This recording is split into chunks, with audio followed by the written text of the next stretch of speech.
Bienvenidos y bienvenidas a este episodio especial. Hoy vamos a recorrer un mapa amplio que es el derecho, los artículos más importantes de la Constitución mexicana, los derechos humanos, acuerdos internacionales, leyes estatales y federales, y también veremos cómo todo esto aparece en el cine también, la cultura y hasta en la pintura. Vamos a hablar de las películas como Ánimas Trujano, Sueños de Fuga, El Experimento y Tiempos Modernos, e incluso de la persistencia de la memoria, la obra icónica de Salvador Dalí. Y en el camino reflexionaremos sobre temas como la fenomenología, la lógica dialéctica, la libertad, la igualdad y la educación. Parece mucho, ¿verdad? Pero la idea es clara, que entendamos cómo el derecho no vive aislado de libros, sino en la vida diaria y en nuestra cultura. Así que, empecemos. Para entender todo, partamos de lo básico. ¿Qué es el derecho? El derecho es un conjunto de normas que regulan la convivencia humana, pero no solo se trata de prohibiciones o castigos, ¿saben? También es un sistema de libertades, es la manera que tenemos para organizarnos como sociedad que somos, resolver conflictos también y además proteger la dignidad de las personas. Desde la fenomenología podríamos decir que el derecho es experiencia.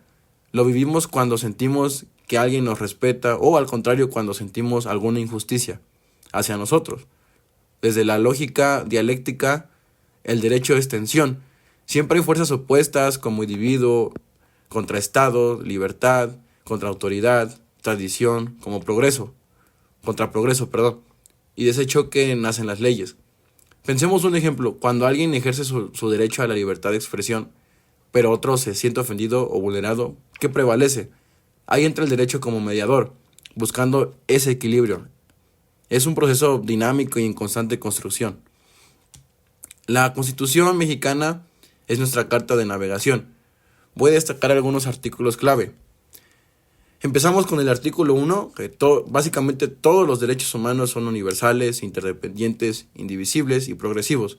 No puedes renunciar a ellos ni el Estado puede quitártelos. Es algo que está ahí y jamás se va a quitar. El artículo 2 reconoce la existencia y los derechos de los pueblos indígenas. Aquí entra, por ejemplo, la cultura, la economía y la política. Los pueblos tienen derecho a decidir sobre su vida y a mantener sus tradiciones, como ellos quieran. El artículo 3 establece que la educación es un derecho, que debe ser gratuita, debe ser laica y además debe ser de buena calidad. No solo formar trabajadores, sino ciudadanos críticos y responsables. El artículo 4 garantiza la igualdad entre hombres y mujeres, el derecho a la salud y a un medio ambiente sano. El artículo 5 protege la libertad de profesiones y trabajos. Nadie puede obligarte a dedicarte a algo que no quieras. Seguimos con el artículo 6. Este reconoce la libertad de expresión y de acceso a la información. Además, en su inciso 2 protege la privacidad de los datos personales. El artículo 19 regula las detenciones y prohíbe el abuso de la autoridad. El artículo 27 regula la propiedad de la tierra y los recursos naturales que pertenecen a la nación. El artículo 31 habla de las obligaciones de los ciudadanos, como pagar impuestos. El artículo 90 organiza al Poder Ejecutivo y previene la centralización absoluta del poder.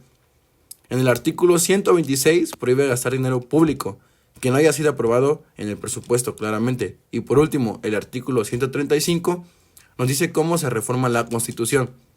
Si los unimos, vemos un sistema de igualdad, de libertad, de educación, profesiones, información, de cultura también y responsabilidad ciudadana también, por supuesto. Un todo que forma la base de la vida en común como la conocemos en nuestra sociedad. Dejando esto a un lado, pasamos con que el derecho en México no es uniforme. Tenemos leyes federales que aplican a todo el país y leyes estatales también que responden a las realidades locales. Por ejemplo, la educación es un derecho federal, pero cada estado organiza sus escuelas de manera particular. Cuando hay huecos legales, se recurre a la aplicación supletoria de otras normas. Esto asegura que siempre haya un marco que nos oriente. Y más allá de lo nacional, están los acuerdos internacionales. México forma parte de tratados que defienden los derechos humanos, protege el mismo medio ambiente o regula el comercio. Estos acuerdos se vuelven obligatorios y complementan nuestras leyes internas. Es un recordatorio de que no vivimos aislados, sino en comunidad global también. Un tema actual es la diferencia entre lo privado y lo público. Lo privado es lo íntimo, tus datos personales, tu vida en casa, tus decisiones más personales, eso es lo privado.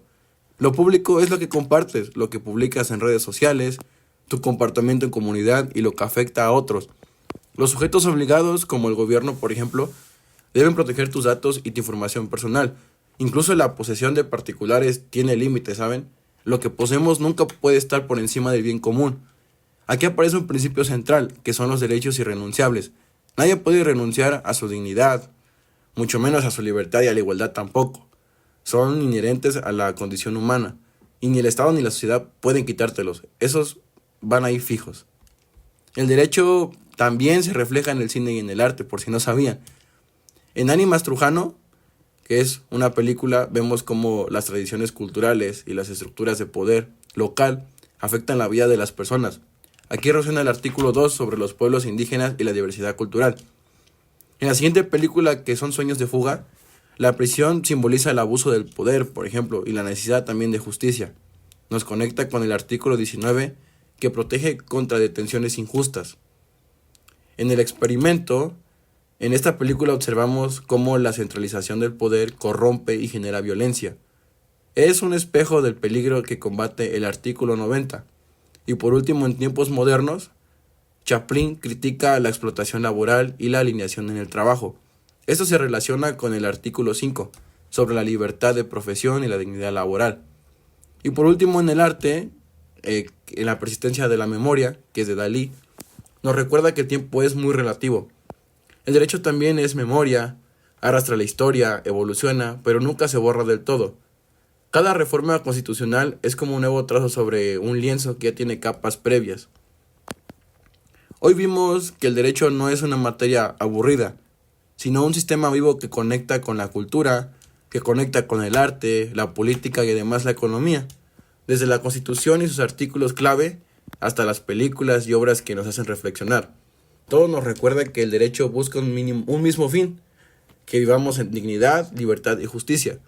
Recordemos que el derecho no es ajeno a nosotros, está en la escuela, está en el trabajo, está en el pago de impuestos también, en lo que compartimos en redes sociales y hasta en las películas que también disfrutamos.